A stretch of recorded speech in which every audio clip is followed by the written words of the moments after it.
Welcome to Political Beatdown. I'm Ben Meiselas, joined by Michael Cohen. Wow, wow, wow. I think Because I'm wearing a shirt? the aftershocks. Maybe not. I think the aftershocks are that's exactly why are still being felt from the release of these 20,000 Epstein emails that the Democrats on the House Oversight Committee got from Epstein's estate. To be clear, these are not the Epstein files.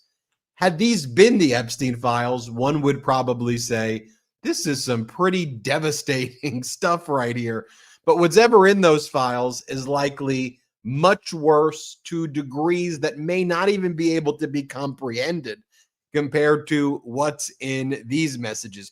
You've got everything from Epstein and his brother sending memes that you shouldn't allow Donald Trump to be around little girls. I mean, Epstein, the biggest child sex trafficker like in American history, maybe world history, is sending memes to his brother and his brother to him about Trump saying, would you trust this man with your daughter? And then, of course, there are messages saying that Donald Trump is the dog that hasn't barked and that he was at my house with the victims. And then there are messages where Epstein says what a dirty guy he is, and that to Larry Summers, he goes, your world can't even comprehend what a bad human being Donald Trump is. And it's Epstein who is saying this. And then you get into areas. That's pretty freaking low if you think about it, right? When Jeffrey Epstein turns around and says that you're a really bad human being, that's got to really say a lot there, pal. And then you have Epstein messaging the former prime minister of Norway, Thailand Yargen, who also then had a top position at the United Nations, saying when you speak to Sergei Lavrov's assistant, Lavrov is Putin's right hand, the foreign minister, like the number, other than Putin, Lavrov's the top person in Russia. And Epstein said, I've given advice to this guy, Chutkin, who died under interesting circumstances. And that, he said that this guy relied on me. Chutkin was great, but he apparently died. And maybe you should tell Lavrov that he needs to talk to me about the information that I would be giving Chutkin. Now, this was 1 month or so right before Helsinki was when that was taking place. So, Cohen, these messages have it all. Okay. The foreign stuff, the domestic stuff, the this, the that. As you know, being a lawyer, there's a lot here. Digest. My hope is that there were 23,000 emails in total that were released to the House Oversight Committee by the Epstein estate.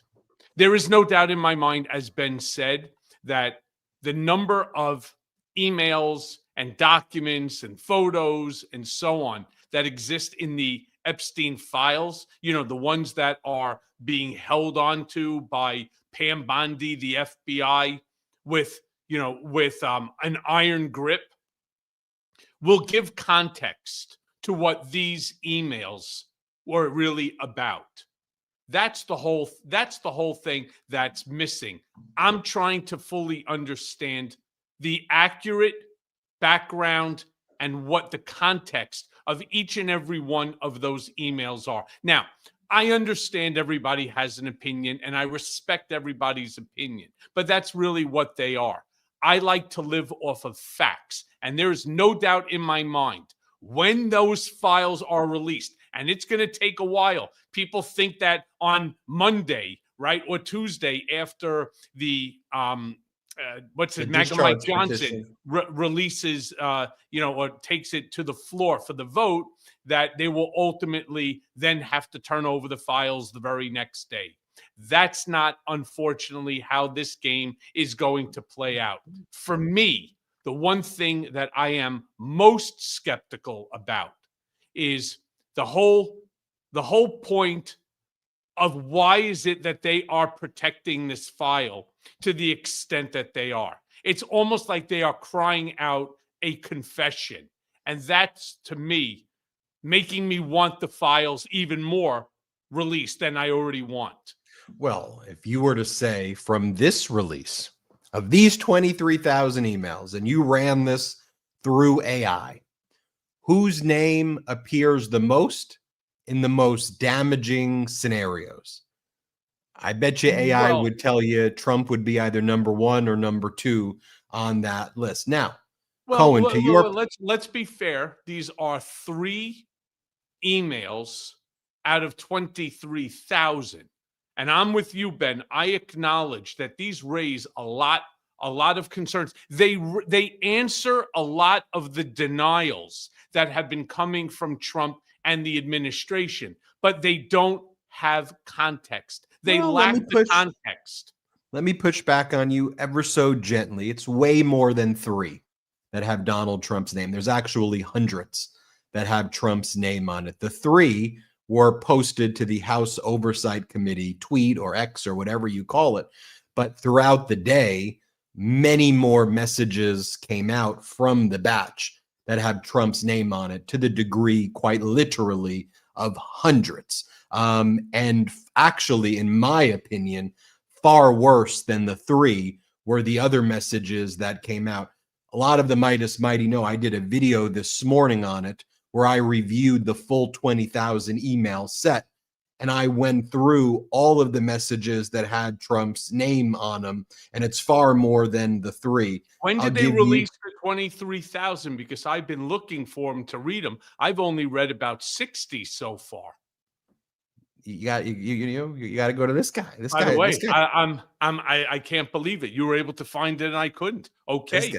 Yeah, Okay. you Enlighten know, me. I got a little newsroom here. I got a There little you go. editorial. Well, why for those who Enlighten haven't, me, Yoda. I will enlighten you, sir. I will. Hold on. Well, so much for that. Look, I Oh, was no. Here we go. We will let us enlighten you, Cohen, and let us explain what is on the Epstein. enlighten me, you Enlighten you. Let me explain to you how much more damaging it is than you think, Mr. Cohen. There you go. Okay, let's go through it. Let's go through it right now. First one, Jeffrey Epstein in 2015. Have them ask my houseman about Donald almost walking through the door, leaving his nose print on the glass as young women were swimming in the pool, and he was so focused he walked straight into the door. How about this one, where he goes to the former prime minister of Norway? I think you might suggest to Putin that Lavrov can get insight on talking to me. Vitaly Churkin used to, but he died? Question mark. How about this one, Mr. Cohen? Mr. Cohen? Jeremy. How about this one, Mr. Cohen? I have met some very bad people. None as bad as Trump.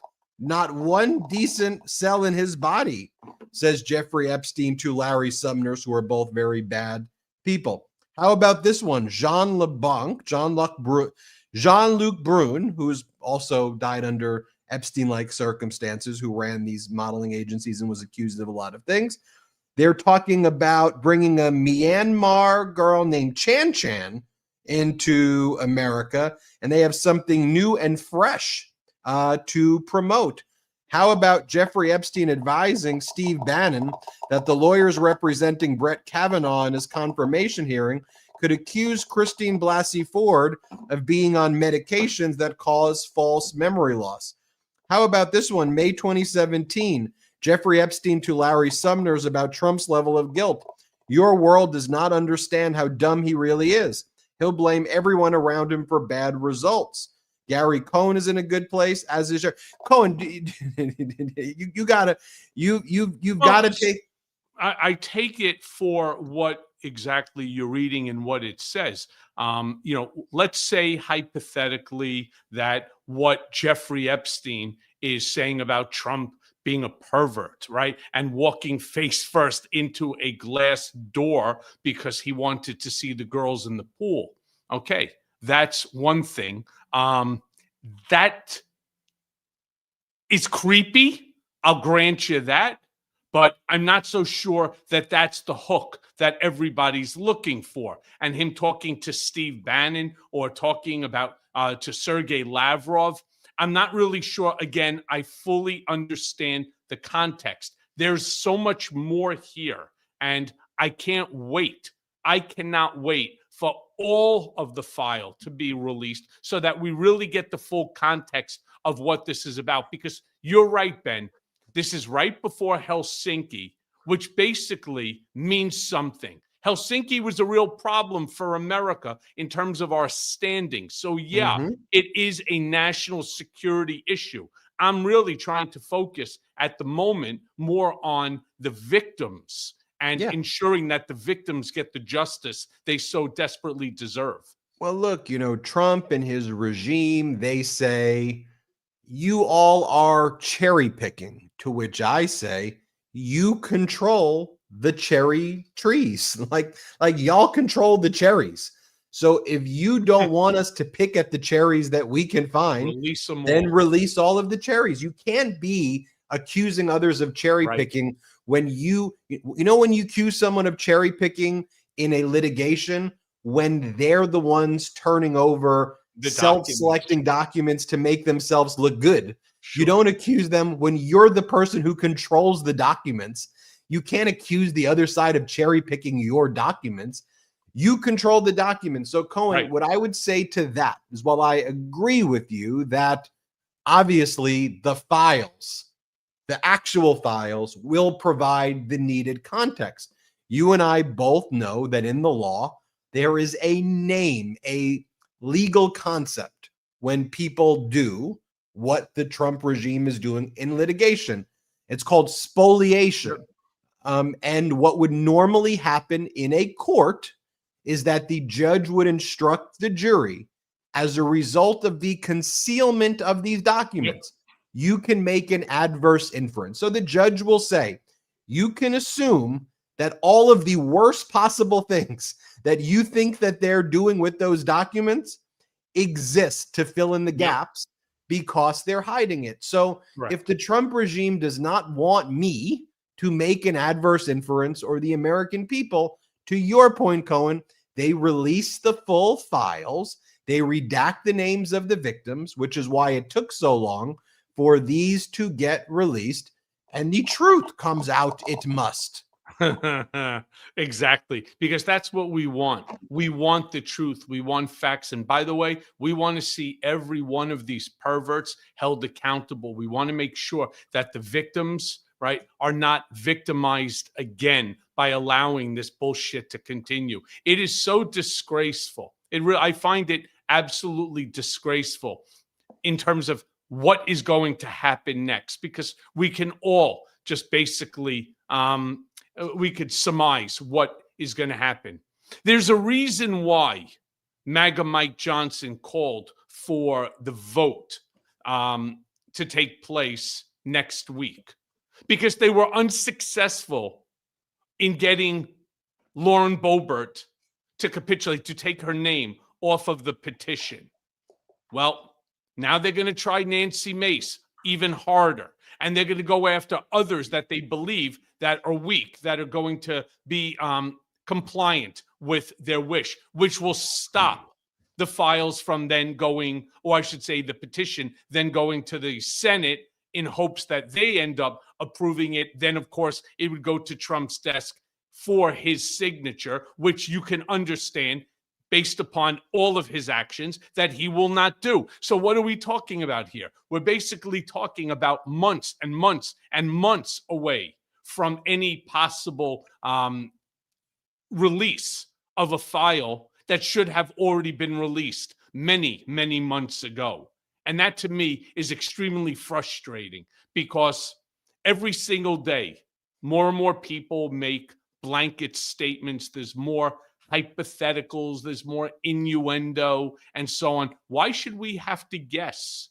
Why should there be people even here with us right now today, Ben, who are like, oh, Cohen knows more than what he's saying?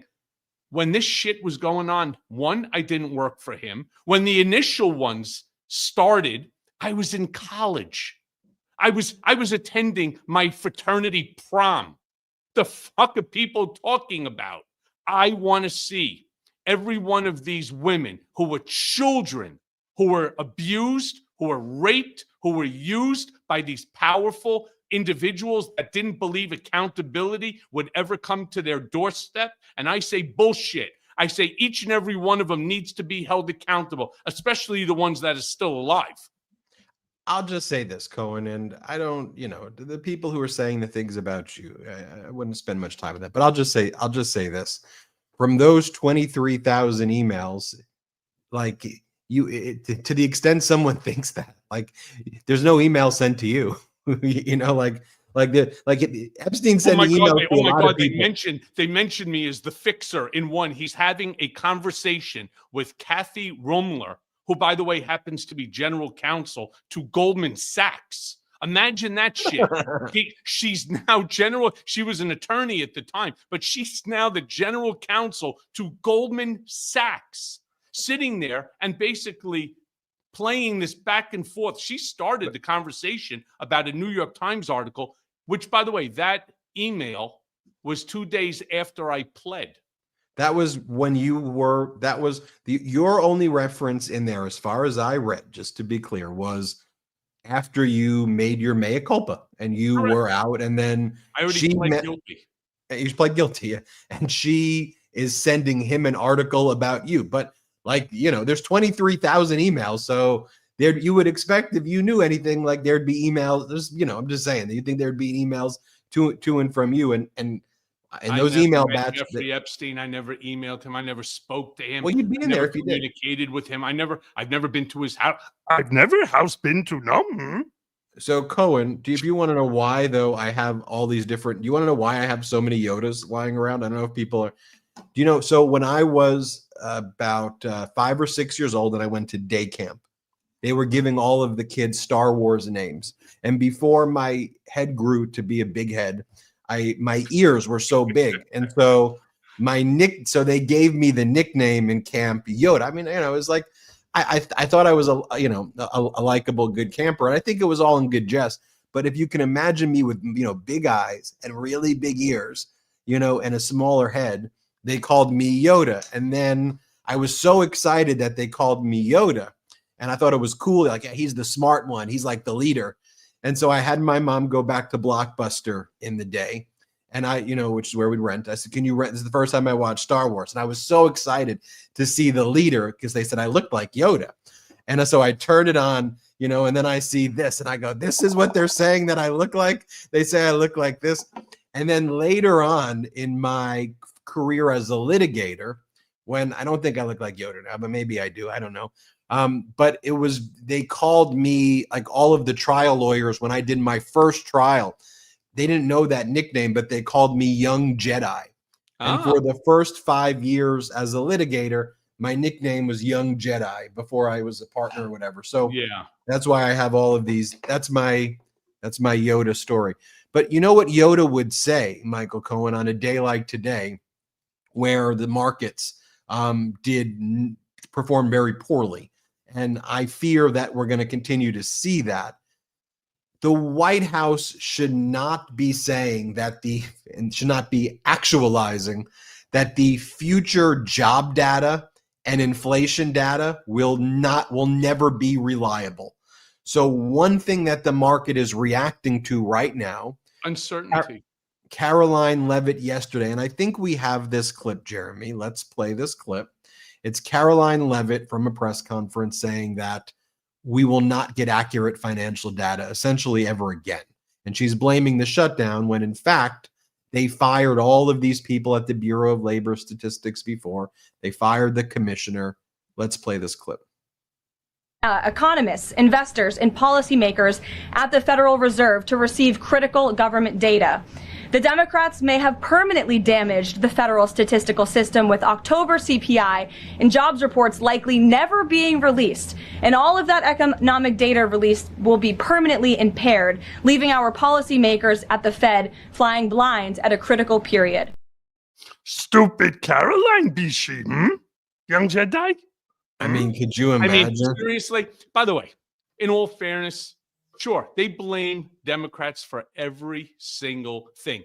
They blame if, in fact, that it's cold outside, if the crops aren't growing well, it's all about the Democrats. Here's the crazy thing.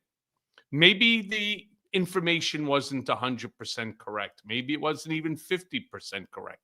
But the market still had the data until it was ultimately resolved. Trump and this administration killed it.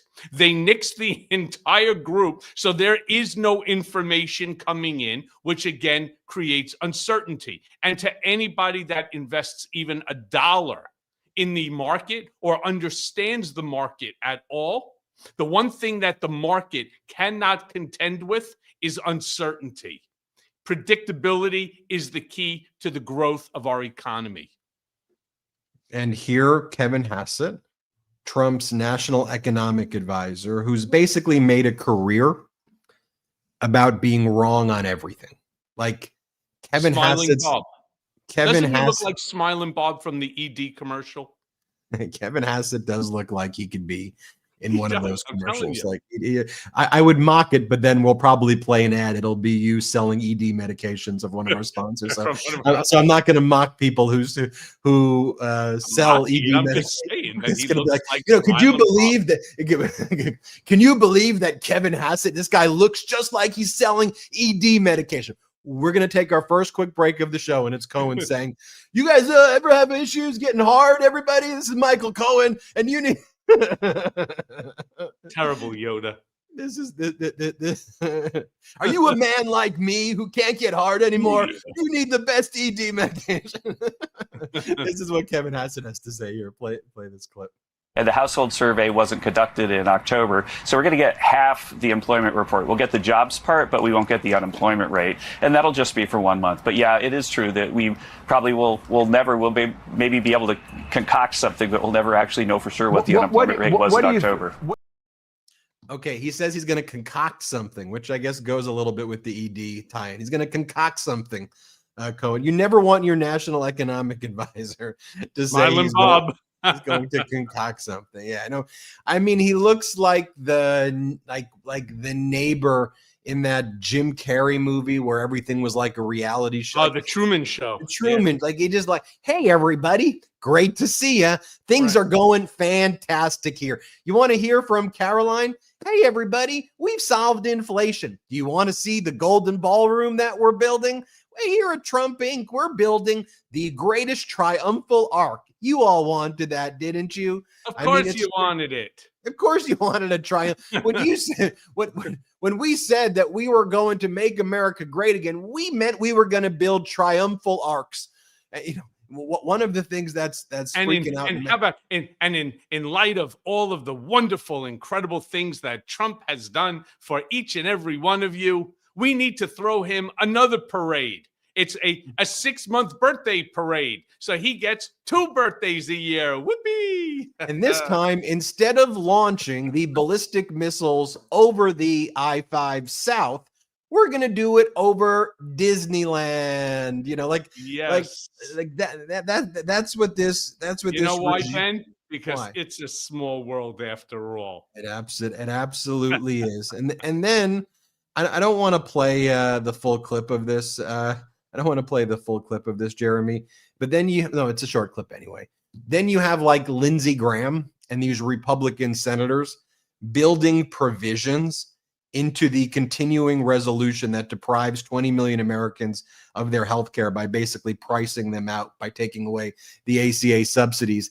They build in a special claim for United States senators only to sue the government so that taxpayers have to settle with them, that if their phone number appeared in special counsel Jack Smith's subpoena, every time their phone number appears, they weren't wiretapped, they weren't eavesdropped on, no one like heard their calls, just if their number showed up.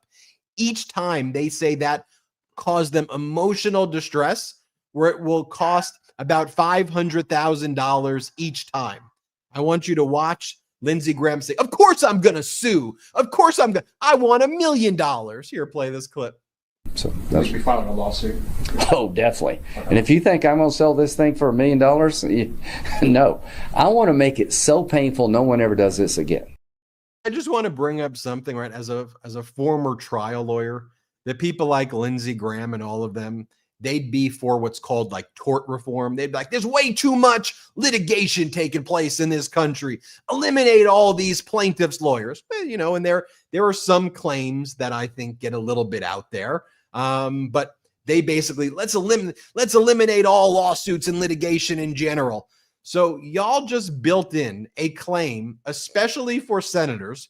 You made it retroactive. You've created your own statute of limitations in a continuing resolution where you're taking away health care from 20 million Americans, where Americans are now going to have to pay you $1 million because your phone number, just the digits, appeared in connection with a subpoena relating to the insurrection, and y'all don't see an issue with that. It's so flagrant and offensive, Cohen, that I just think it's our fault. It's our fault.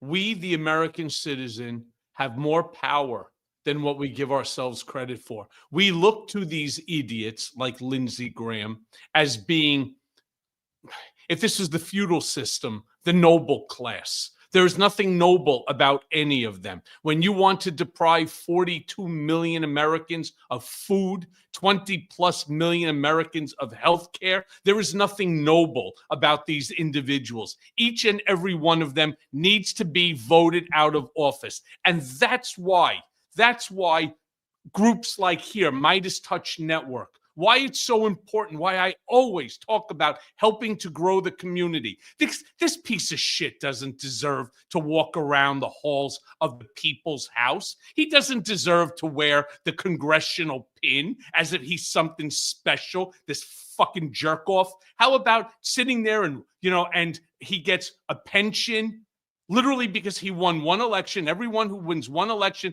they get a pension for life. They have health care for life. Their health care is so much better than even the top health care system that you can buy for yourself. Government's health care for these assholes is better than anything on the free market. And so what? So what? They're going to go ahead. They're going to suck all the cash out from us. They have the right to insider trade and a whole bunch of other shit. And we're going to turn around and we're going to allow him to turn around and say, well, if your number shows up, then I'm suing you and so on. Really? Who the fuck do they think that they are? They forget the fact that they work for us. We don't work for them. And that's the problem. And that's the message that we all have to keep yelling from the rooftops. You, motherfucker, work for us, not the other way around. Enough is enough. I agree. It's crazy. I mean, it's just crazy, crazy stuff. On that note, a lot of candidates for the two-finger salute. We'll find out a lot of candidates for the two-finger salute. We're going to find out after we take our first and only quick break of the show. A reminder to everybody, I do the podcast with my brothers tonight at 8 Eastern, 5 Pacific live. Look forward to seeing you there. And a reminder, subscribe to the Mea Culpa audio podcast. Subscribe to Michael Cohen's Substack. Subscribe to Michael Cohen's YouTube channel at The Michael Cohen Show. Subscribe, you must. All right. First quick break of the show. We'll be right back. You ever tried launching a podcast with zero experience? Well, let me tell you something. It's like being tossed into a cage match with a grizzly bear, blindfolded, wearing clown shoes. Because when I started Political Beatdown with Ben, I thought, come on, man, how hard can this be? Script writing, logos, production schedules, ad deals, and don't even get me started on the tech setup. I mean, I feel like I was decoding a damn matrix. Now, if only I had Shopify when I launched this beast. Shopify is the platform behind millions of businesses across the globe, responsible for a whopping 10%. You hear that? 10% of all e-commerce in the United States. And my friends, that's not hype. That's fact. From big names like Mattel and Gymshark to folks just getting their hustle off the ground, Shopify's got their back. I mean, you want a gorgeous online store? Shopify's got hundreds of sleek, ready-to-go templates that make you look like a design god. AI tools, yeah, they've got those too. Writing your podcast descriptions, jazzing up your images, maybe even making you sound smarter than you are. I mean, not naming names. And you need a marketing squad? Shopify's built-in tools let you hit email, Instagram, TikTok, wherever your customers are scrolling or doom scrolling. And listen, Shopify handles it all. Inventory, returns, international shipping. I mean, they are the ride or die business partner that you never knew you needed. So if you got a big idea or even a little one and you're ready to turn that dream into a reality, head over to shopify.com/beat. That's shopify.com/beat to start your $1 per month trial today. That's Shopify, shopify.com/beat. So I have to tell you, I just had one of those moments that make you question reality. I found a pair of glasses that looked incredible on me. And then I checked the price for the frames alone. $400, $400. I actually asked the salesperson if that came with a steak and a bottle of wine. Spoiler alert, it didn't. So I went home, I pulled up dupe.com, and boom, I found the same brand, the same glasses for $99. That's when it clicked. Why pay 4 times more just to get the same thing with its same logo? You see, now I'm obsessed. You can use Dupe for anything: furniture, fashion, tech, gifts, you name it. Just type dupe.com/ before any product URL, and it instantly finds you the same or nearly identical item for a fraction of the price. I mean, it's like having a personal deal hunting assistant who actually knows what they're doing. And here's the kicker. For a limited time, the first 10,000 people who go to dupe.com/beat will get 500 Dupe points instantly, which are redeemable for gift cards, no catch. But spots are limited, so don't wait. That's dupe.com, dupe.com/beat for 500 free Dupe points today. Use your Dupe points and gift cards to make the most of your holiday shopping. So again, go to dupe.com/beat. Go now. Welcome back. Great ad read. By the way, thank you for that. Thank you, Ben. I know what you're going to say. You always appreciate my ad reads. I'm not joking. Found the glasses I was looking for, literally for 25%. I want to try it out. I like it. I like it. I like it. Cohen, you know what's interesting? What's going on right now? We'll see the outcome of it. Have you heard about this Lindsay Halligan hearing in the Comey and New York Attorney General Letitia James case? I did. I right? did. So today was the hearing on whether or not Lindsay Halligan should be disqualified, whether she was basically unlawfully pretending to be the top federal prosecutor of the Eastern District of Virginia because there was someone previously who held the interim title. She was not allowed to be the interim unless she was confirmed by the Senate, because under the appointments clause and a statute that was passed, you can only have one interim. That's all. You can't have 2 interims. And the former Republican interim United States Attorney for the Eastern District of Virginia, he was fired and basically pushed out because he said there was no evidence to do these prosecutions. There's no probable cause. So Trump tapped Lindsay Halligan, who had never been a trial lawyer before, never been a federal prosecutor before, former beauty pageant contestant, turned insurance lawyer, was Trump's personal lawyer.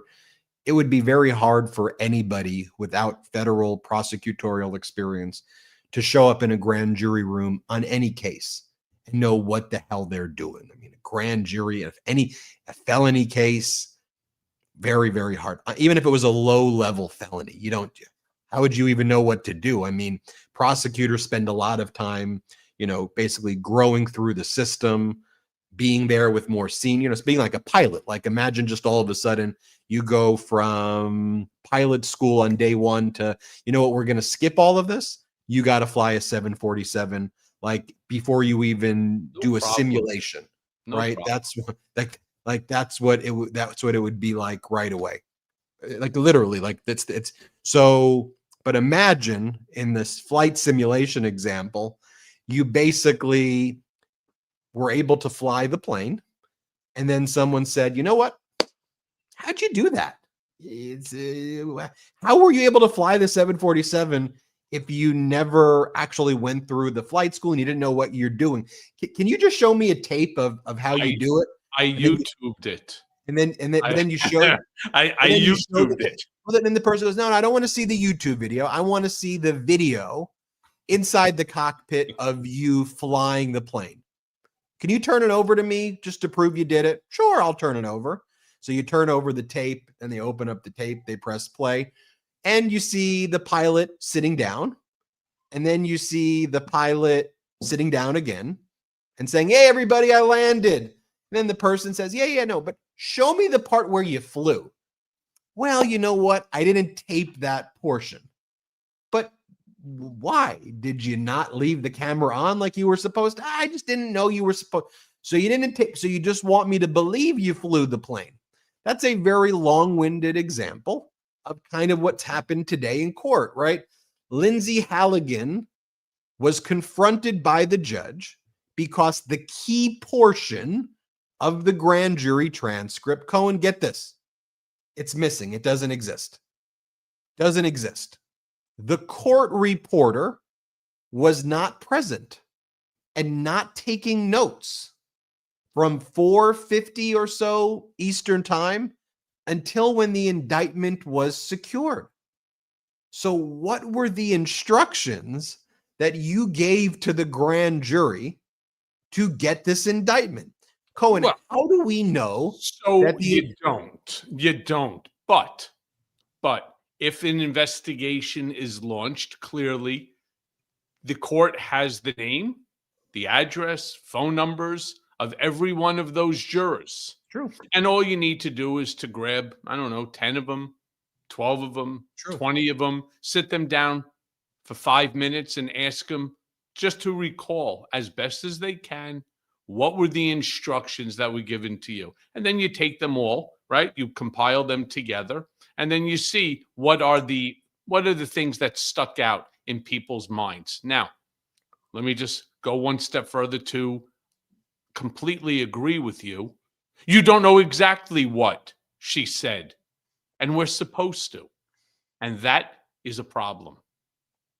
What you said there is a very good point. And it'll be interesting to me, although it is a remedy that's really rarely used with a grand jury. We see it with jurors, right? After a trial where there's allegations of juror misconduct, Sure. motions for new trial. It happens not too infrequently that jurors will be called. What happened in the deliberation room? What did that juror say? And often what you'll have is one by one, sometimes in camera, meaning just the judge and the juror, or in chamber, whatever, however it'll be done. But that happens often after a trial. Rarely have we seen this with grand jury stuff because you have competent prosecutors who know what they're doing, and it's all recorded and it's all on a transcript. So we know what's being said. This idea that in this type of high profile situation, it goes missing, it doesn't exist, is unheard of, just as it's unheard of that Lindsay Halligan should be a prosecutor. And here's what I say. Here's what I say to anyone who is maybe on the fence about their politics or their view of this administration or whatever, which it surprises me if you are, but this is a no judging space right now, I guess, which is, don't you find it odd that the only person who would handle this case is a person who's never been a federal prosecutor before? I mean, there are prosecutors who work for Donald Trump with experience. Don't you find it odd that none of them wanted to touch this at all? Why wouldn't Pam Bondi want to do it? She could be a hero. Why wouldn't Todd Blanche want to do it? He's willing to do interviews with Ghislaine Maxwell, apparently. Why wouldn't he want to handle it? Why was the only person in that grand jury room Lindsay Halligan, someone with no prosecutorial experience. And then just ask yourself across the board, why in all of these critical positions do you have someone who's just not experienced and not up for the job? Like, take politics out of it. Like, why are you okay with Pete Hegseth as the Well, secretary? the problem, though, Ben, is we really can't take politics out of this entire scenario, because literally none of this would be taking place but for politics, starting with mine, literally starting with my case, but for my connection to Donald Trump, but for James Comey's behavior when it came to the Russia investigation. The same thing holds true with others, with Tish James, in terms of trying to, and going after Donald Trump for, for business fraud and so on. All of this, there is a political connection to. So we really can't separate the two. What Trump is doing, by the way, again, this is on us. We can't keep shifting the blame to others. We need to take our own responsibility and ensure that we never, ever do it again. When they turn around, when Donald Trump himself, when his enablers, when his sycophants told us during the campaign, I will be your retribution, that I am going to go after all of these individuals and I am going to do to them what he perceives was done to him. He told us what he was going to do. And now that he's doing it, we're all scratching our head and saying, wait, how could he do this? Why is he doing this? Because he said he was. And when we, Ben, here, right here on Midas Touch Network, where you're going to get nothing but facts, when we went through that 922-page manifesto on how to destroy our democratic republic, did we not say they will go ahead and try to do every single thing that's in this book, starting with page 1 and ending on page 922 over the course of the 4 years? The answer is yes. And what are they doing right now with every one of these fucking executive orders, the ones that strip us of our rights every single day, more and more? What do you think this is coming from? It's not coming from Donald Trump's desire. All he's doing is he's following Russell Vought. He's following this schmuck Stephen Miller, plain and simple. So why is it that we're allowing it to happen? Well, simply because not enough people turned around and listened. Not enough people went ahead and said, you know what? Yeah, I don't like Donald Trump. And yeah, I may not like Kamala Harris either, but you hold your nose and you pull the lever for the person that doesn't want to destroy our democracy. Well, Donald Trump promised he would bring down electricity prices by 50 to 75% within the first year. He promised that, and now electricity prices are up. He promised that he would bring down prices. He would basically create deflation, and now we're seeing surging inflation. He promised he would stop all of these wars on day one, and now he just goes and tells you, I solved 8 wars, inflation is done, everything's amazing, we've never been more respected. And people are like, what's the expression? Was it like, don't take a piss on me and then claim, well, what's the expression, Cohen? Don't take a piss and say it's rain or something. I don't know. But he's acting like everything is great. And I think I botched that expression horribly. But he's out there saying things are great, things couldn't be better. And it's just like, it's bad, it's strange, it's demented. Like, I don't know if you saw this, Cohen, so he brings into the Oval Office the current leader of Syria, who was the former head of Al-Qaeda. And, he like augments this guy as though he's like Trump. You could tell Trump likes hanging out with this guy way more than like Prime Minister Carney or like he loves this guy. And Trump's like Trump's like borderline. Like, I'm not trying to be whatever. Like Trump's almost like attracted to the man. He looks physically attracted to this guy. And he says, like, you're an attractive man. Like he said multiple times. And I'm not trying to say, like imply, anything there about Trump, but like it seems that Trump's like actually attracted physically to the leader of Syria, and he brings out his perfume in his cologne. Like, I just want you to think about what I'm saying. Like, as he's talking about a ballroom, okay, with the leader of Syria, who he said, "You're so good looking, you're so handsome, really attractive man. We all have rough pasts. You want me to spray you with my perfume?" And he starts and he starts spritzing him with his Trump perfume or cologne or whatever. He's like, how does that smell? How does that smell? Trump. Like, Trump. That's the best. It's the best smelling. It's the best smelling cologne on the market, Ben. He's like flirting. Then with he did him a favor because they don't have cologne in Syria. They don't have Trump cologne. And then like what? Anyways, here, play the clip. Just play the clip. Jesus. Men's fragrance. Hold it. Yeah. This is it. No. It's the best fragrance. Come here, please. I have more here, sir. Okay. So what we'll do is just take that, Joe, put it in, and then the other one is for your wife. How many wives? One. Their wife. You guys never know, right? We all smell the same because we're all the same. I'm just richer and more powerful than you.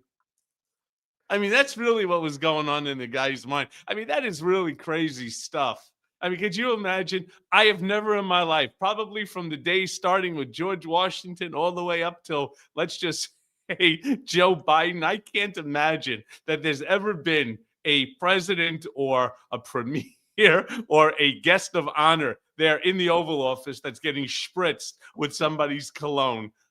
I mean, that's fucking classic. I mean, I think that Trump's like attracted to the guy. I'm giving you my opinion. I'm just going to say it. I'm giving you my opinion. I can't prove this anywhere. I think that Trump is physically attracted to the former leader of Al Qaeda. Oh, stop. It's the scent. It's the scent of wealth. You wouldn't understand it, Ben, so you just don't get it. It's the scent of money and power. Quite frankly, it's real money. Just saying. Yes. Cohen, who do you give the two-finger salute to? Oh, Lindsey fucking jerk off Graham. I mean, it's not even a question. I mean, the fact that he's sitting there and literally ignoring his responsibilities, his duties. And I get it. You have to kiss your boss's ass. You have to turn around and placate Trump. Otherwise, they're going to run a primary against you. And God forbid, because you couldn't find another job anywhere, right? So, yeah, you're going to do whatever it is in order to stay in the fold. But here's the problem. While you're doing that, you're shitting all over your own constituents. You're actually shitting on the Constitution and our democratic republic. And for that, Lindsey, for somebody that's been in the game as long as you are, seriously, it's time to wake up and fuck yourself. Lindsey Graham, you get the two-finger salute. Let's play the clip of Lindsey Graham one more time. So We should be filing a lawsuit. Oh, definitely. And if you think I'm going to sell this thing for $1 million, no. I want to make it so painful no one ever does this again. Right out of the Trump playbook. I had a Lindsey Graham, Trump, Siri. I'll just leave it. Thank you everybody for watching. I'll leave it there. I think we've said it all, Cohen, on this episode. Yeah, I think you really have, Ben. I think AKA Yoda Meiselas. I think we've said it all. Everybody, make sure that you subscribe to Mea Culpa on audio podcast, wherever you get your audio podcast. Make sure you subscribe to Michael Cohen's YouTube channel, which is soaring right now. I think you have 1.3 trillion subscribers right now. Subscribe to Michael Cohen's at the Michael Cohen Show. Subscribe to his Substack, the Michael Cohen Substack. Subscribe to Political Beatdown on audio. Subscribe to the Midas Touch Substack. Subscribe to this YouTube channel. All right. Preparing for the Brother Show later. We've got a lot more content in our YouTube channel. Beat down brigaders. Stay in the fight together. We're in this together. We're in it together is right. Cohen, always a pleasure. We'll see you next time. Release Later, the brother. files. Release the files. Shout out Brigader. Shout out Midas Mighty. Boom.